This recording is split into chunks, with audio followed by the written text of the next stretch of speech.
Abonnez-vous gratuitement sur votre chaîne YouTube congodialogue.com. Abonnez-vous gratuitement sur votre chaîne YouTube congodialogue.com. Papa Pierre, ezali kaka sur le plan politique. Papa Pierre Azali, ministre Mbalebele, et puis tu vas retenir que non, ministre, il y a un gouvernement historique, il y a Etienne Tshisekedi, il y a Moulumba, il y a conférence nationale souveraine. Bissoto perdre vraiment un euro, c'est un euro pour nous.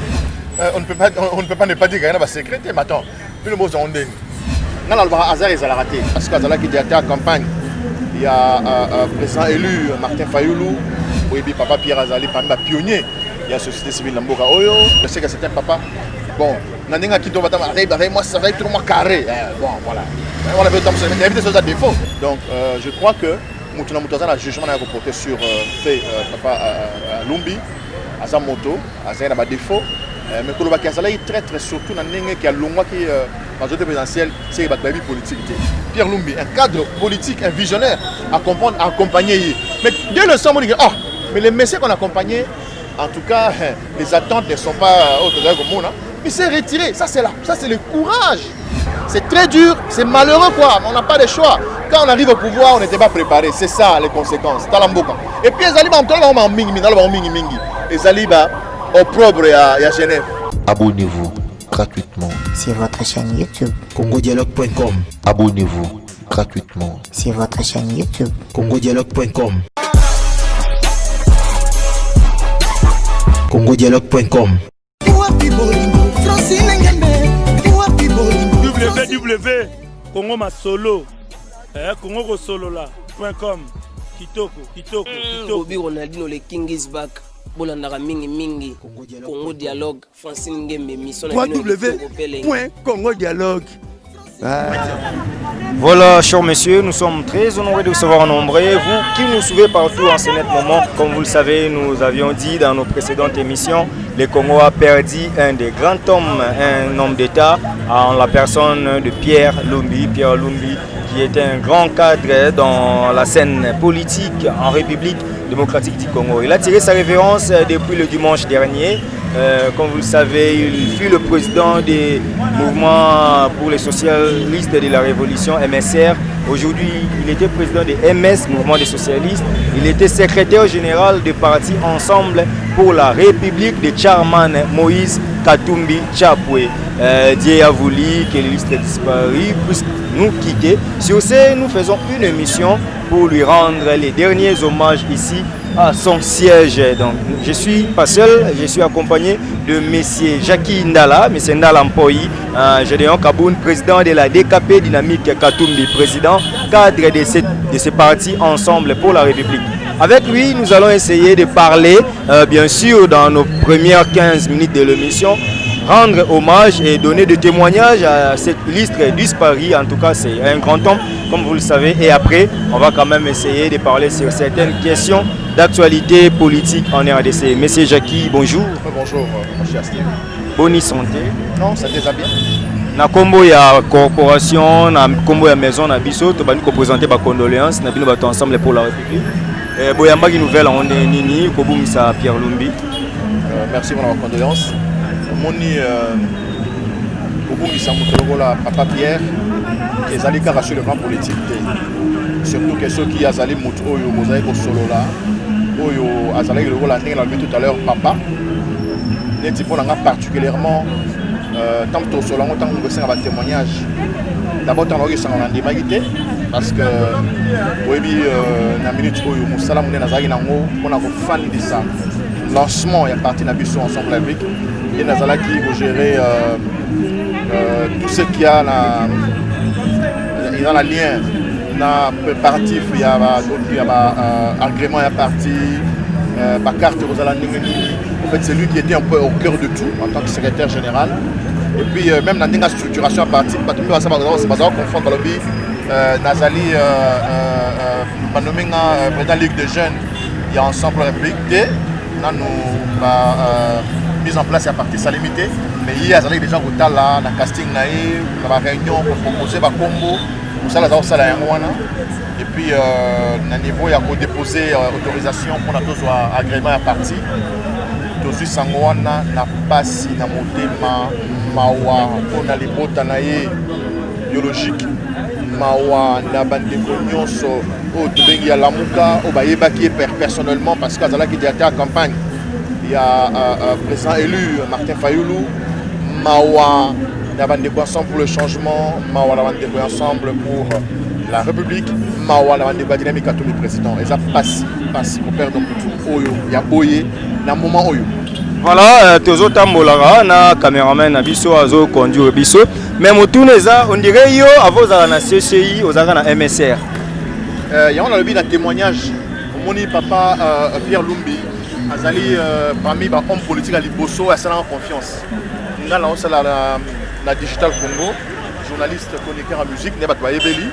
Alors bien non Jackie il faut oya aux en avoir compétences aux en avoir atout pour postuler la députation nationale. Députation nationale, oui, tu dois venir dans le cadre de MSR. Moi, je verrai dans la liste au cadre auto-retenir comme la liste pour déposer à candidats députés nationaux. En tout cas, il y a l'élection 2011. La solo vraiment d'une manière particulière. Moi, favoritisme na Kati, c'est vrai que nous avons moins star. En tout cas, encadré nga pesi nga ba conseil, apesi nga ba moyen. Et ben au tchakombo na nga na liste ya MSR à l'époque parti wana munene wana et puis la circonscription ya pas maté na lukungu. Vraiment naza na ba souvenir moi ya bien makasi.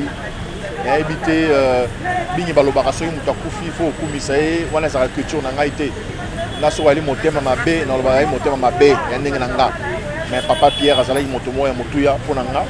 Pour l'histoire politique et puis le parcours on a très bien à la fierté pour la classe politique congolaise. Beaucoup de nini on continue en na témoignage et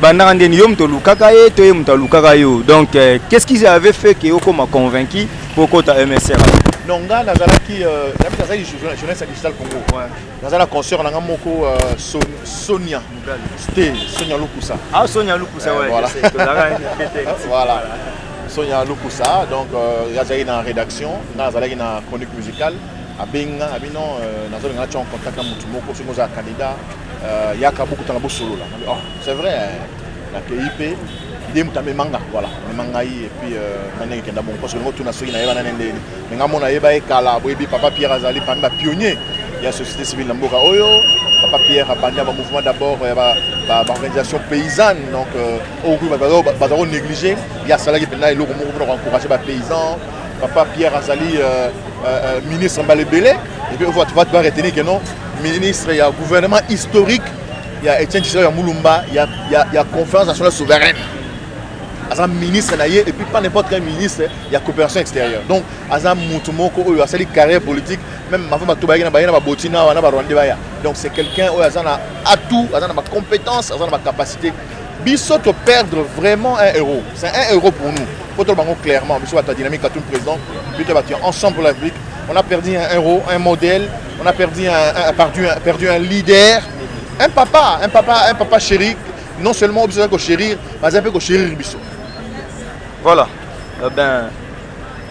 Bon souvenir nini ya makasi au Garda hormis ndenge ya pesaka yo chance ya ko postuler na MSR mais tant que mesani bozaka bino nyonso na majorité présidentielle de l'époque na Kabila et ko sala ke bango ba kei na G7 ba bengi ba frondeur ba zu courage wana yo e ko rejoindre opposition après boye ko kutana ensemble pour les changements moi parcours aux chance belé ya ko côtoyer moi mingi on ngambo Kabila bozalaki na ngambo opposition na ngambo Moïse Katumbi bozalaki.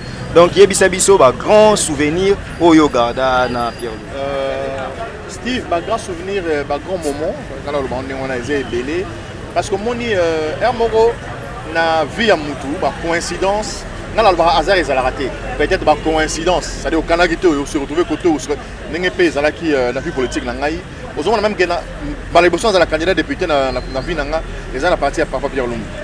Maliboson à la candidate député na vie nangai ils ont une formation politique papa Lumbi azalaki vice-président ensemble pour le changement donc to za na ba souvenir belé te partager na robeto de Solomon par exemple tango bazo président Moïse Katumbi a invité en Afrique du Sud à Johannesburg on a okende ko sala ensemble pour le changement.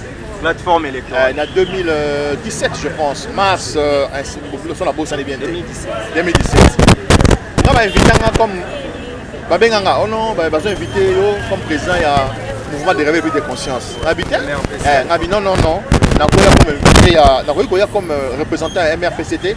Avant d'être comme représentant MRPC, il faut la autorisation. Il y a assemblée nabiso va décider que ça va qu'elle représenter biso. Donc so bengi senga comme représentant na royauté. C'est impossible parce que zalagi ba bengi le lolo doké ba aussi visa au café du sud habité na royauté. Ah ben Robin non mais il faut qu'elle ngabi na okene nini. Après ben Robin na non ça va quand il vient comme l'invité du président Moïse. OK ça va la sera de là je viens. Dans le bureau national nabiso il y a un mouvement nabiso de réveil pour la prise réveil MRPC. OK c'est bon tout le monde là. Na en Afrique du Sud. Quand on remet l'Afrique du Sud, les assises, il y a, je crois, les forces du changement, je crois en tout cas. C'était ça, les assises du fort du changement à Johannesburg. Alors, quand on a commis, dans mon IP, président Lumbia, oh, ah bon, oh, bon, bonjour, de solo l'IP, bon, papa, bonjour, Bassis P. Bandi. Un jour, je crois, dernier jour, je pense, il y a Bassis, Bandi, comment il y a un combattant, pour passer à la Moboulou. N'est pas exactement ça la Moboulou. Bon, mon épisode à Tamasano, on s'intercalé, le train de Tobendana, mais en tout cas, comme ça, tu te comprends tout de suite. Mais c'est le mot des autres Moroba, président Moïse Ake, et Sengisko, tu es un président Lumbi. Ah, bon, via ça, Badjo va appeler mon barossa mané encadré. La salle de la sécurité n'a pas. La sécurité n'a pas. Attendez la sécurité, mais yo même na mboka bapaya ozo ngabité na ba congolais tant mboka mais ils habitent sur le congolais et ça va des combattants là ba congolais ba yeba ça na ba bazo revendiquer soit lobela voilà un peu battant mami kemi balé il fallait ba yeba ils étaient belé mais on ne va pas prendre toute une émission pour na loba yango et aux alanettes moi idolâtrie moi je n'aime pas ça voilà mutunyo sepazanga ba défaut et berrer ezalaka berrer ni yo trouvaka na carrière na ye to na ndenge bonda o mesana appelé ça ata mo mokolo moko mwelo mo mauvais souvenir mo po garda ya ye et aux ala pe bien lelo po biso to pe sara ya malamu ya mabepe aux ala important non mais aux ala raison à cause ala asa enchaîné dans la sérieux quand même asa na ba défaut na ba qualité na ye mais étant donné que ça est moninga na ngati au monde on va des fois mutu beaucoup dans na soir na tongo beaucoup tane na 15h bo lié bo dami bo meli na tia la coup tane occasion de moi mes rencontres avec papa Pierre c'était uniquement réunion musala et sili beaucoup de temps pendant 1h 2h pas c'est-à-dire que bo soleil on va après aucun abino alors ko le bat défaut na yé na cadre wana na on a un vrai micro donc ça zarder na battre on a mais je sais que c'était papa bon na ninga ki to batama moi ça va être trop carré bon voilà on avait temps il y avait des choses à défaut on avait dans très carré mais il était un papa très carré logique à l'obakate de son opposé problème na yo pour répondre de temps sous il faut zéla il y avait des choses à défaut mais en tout cas c'était ça lui en fait tu as appelé la question moi personnellement j'ai parlé avec lui 2 fois mais à ce cas-là en photo il était trop réservé. Il a été conseiller spécial. Il y a Joseph Kabila, président de la République en matière de sécurité.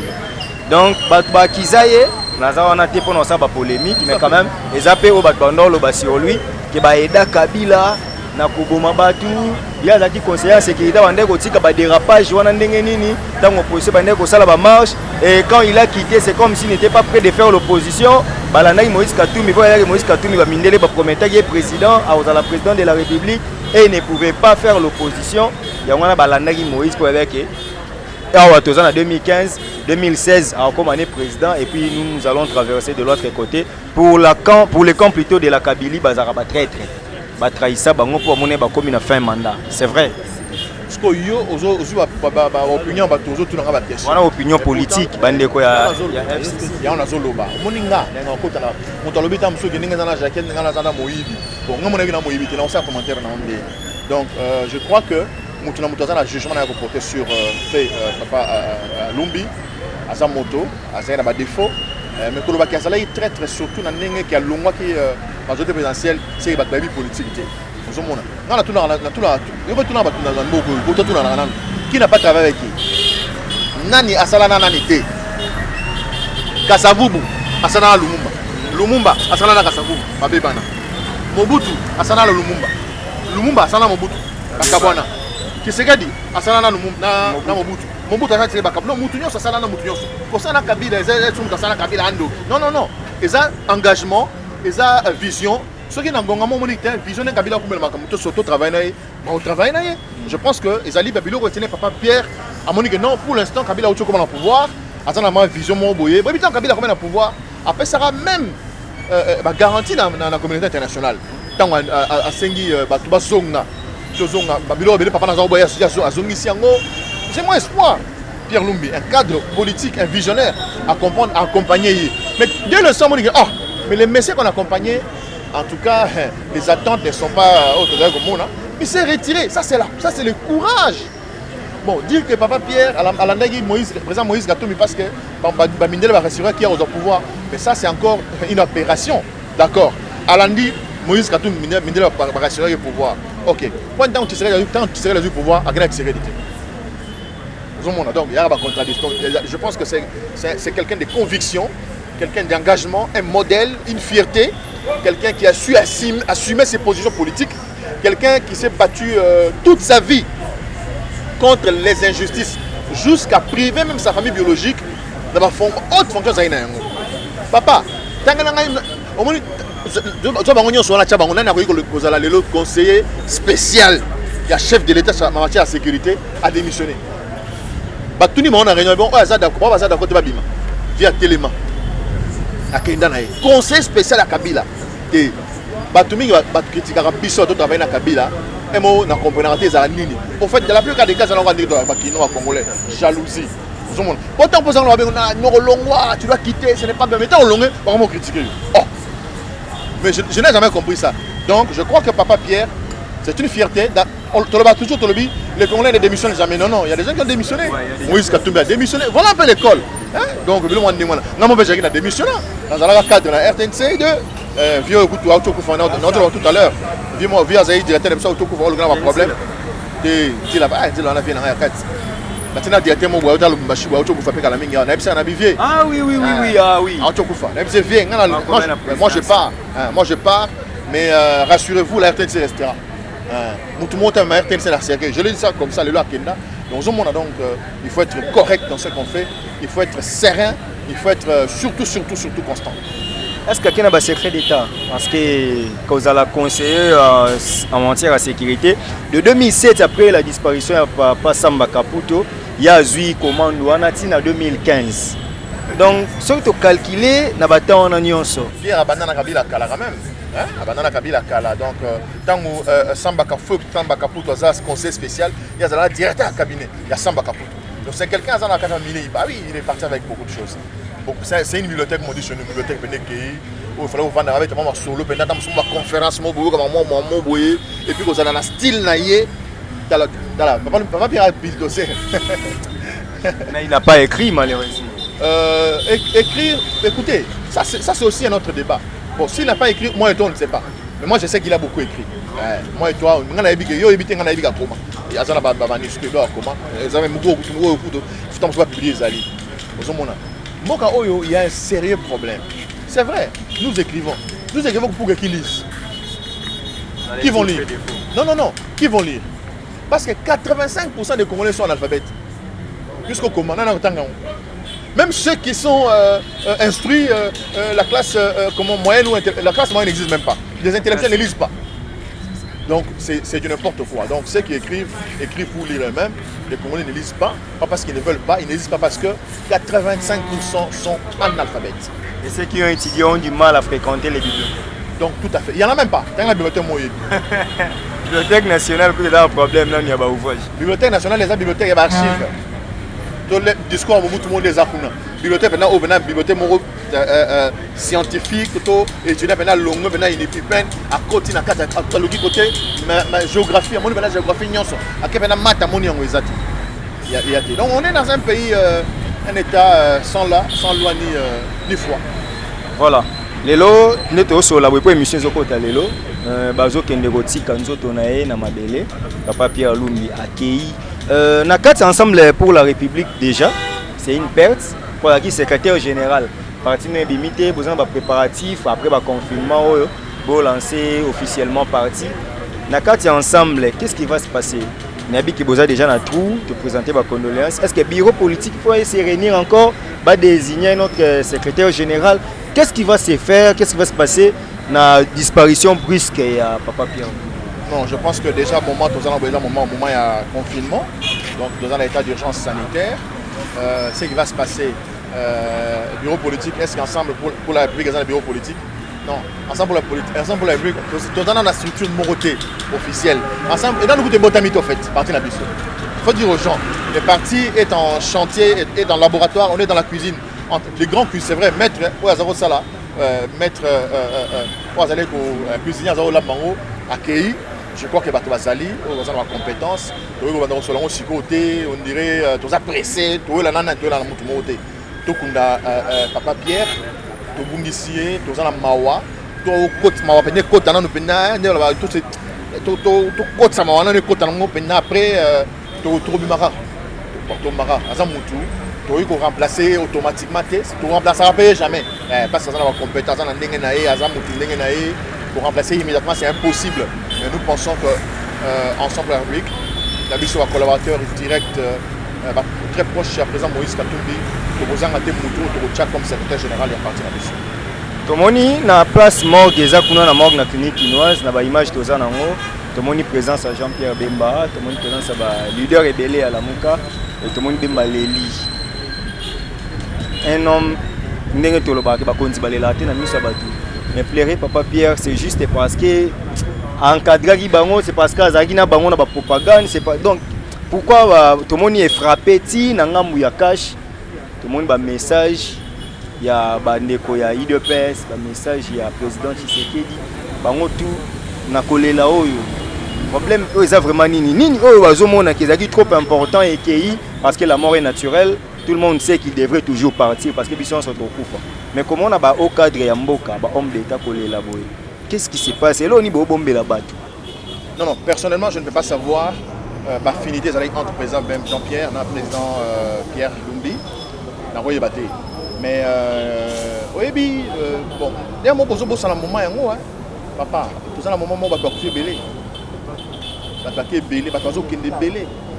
L'espace, il y a moins de 10 ans, tu perds de votre rôle là-bas. Et tiens, tu sais que papa, il y a une histoire en Moka. Il y a tout à l'heure que Papa Pierre Azali, parmi les pionniers de la société civile en Moka. On va pendant la société civile. La culture a ressengi ça. Papa Pierre Azali, parmi le président Félix Tshisekedi, pardon, le père, Papa Etienne, après sa confiance dans le gouvernement, il y a conférence nationale, s'il vous plaît. Non, mais, excusez-moi en termes politiques, moi, parce que quelqu'un de sacré pour ce pays. Hein, il connaît l'histoire. Et puis, Papa Pierre Azali, c'était pas n'importe qui. La sagesse, la savoir, et puis, le président Moïse n'était pas au pays. Kabila mais Papa Pierre était celui qui dirigeait Ensemble pour le changement ici en RDC. Je pense que l'élo quand même, au père de Moutandingwana, ça doit faire mal. Ça doit faire mal. Parti à côté ensemble pour la. Non mais ça c'est récent. Tout tout à l'heure au Monique président Bemba Aleli en sanglots. Non mais c'est quelqu'un qui a marqué. Mon qu'on a biso place à Zali au fait. À ça qu'on s'est remémoré un souvenir particulier. On va partager naïe. C'est ça. Chacun de nous n'a point naïe. Bah coutana n'a pas bien la circonstance nini. Bah solo la nini. Bah melara nini. Donc ça revient toujours. Vous savez, souvent on va sur un moutou. Aussi maman kamouté. Mais tant que mouton a koufi, maman vous soignez les ongles dans mouton balamoko. Ah bon, et puis bah tout boni va koufi dans mboka la période. Bah tout boni. Tu te perds de monument. Tu perds de monument. Tu perds. Bon, on a bien expliqué, mais bon, Zambé a décidé, voilà. Les gens ont continué, souveraineté. Bon, à bien en mouton sur la Gonganae, pour y aller Zambé. Voilà. Donc, on dirait dans FCC, message j'ai été, peut-être que si je ne suis pas informé, est-ce que sur la minute, tout le monde m'a dit Chine, Kabila, rigolé là, conseiller naïe. Pour comprendre que c'est normal pour aboutir ici ancien conseiller naïe. Pour comprendre, c'est comme si, parce que les Congo, il y a Kinois, entre Tobé, tu as dans le monde politique, mais dans le pays, il faut créer sous polémique. Kabila na matanga na ye bazaki ba pire bazaki boye boye yo souhaiter Joseph Kabila ya to yo mona aya te pour honorer Pierre. Non. Il faut y banga. Moi je suis pas quelqu'un qui se lance à emporter ce qu'on appelle sur les ondits. Et c'est sûr,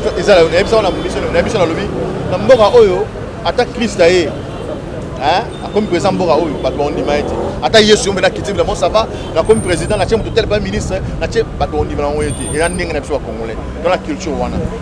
Président Kabila oya FCC azali mutu oyo a travaillé na ye, ba ibali personnellement pour le même nanga doza sérieux quand même. Ceux qui na mawa, ceux qui na ndenge papa Pierre Akufi et Salim Mawa. Asa mutu abiga ya ko s'incliner où est le problème. Ba binga na zana ni pona pe na péché na zana. Netinga bona on a fait impression non on a trop présent sur Kabila ye eza boy on a commis du boma on a commis fou na pena la zélo na mutu. Donc je crois que en temps normal chacun de nous comme je l'ai dit tout à l'heure azana ba relation azana relation morale étroite directe na président Pierre. Donc chacun de nous sait quel souvenir à regarder au-delà de tout mutu sala matanga na ye. Ça va te présenter sous la condoléance de nouveau. Abonnez-vous gratuitement sur votre chaîne YouTube. congodialogue.com. Abonnez-vous gratuitement Sur votre chaîne YouTube. congodialogue.com.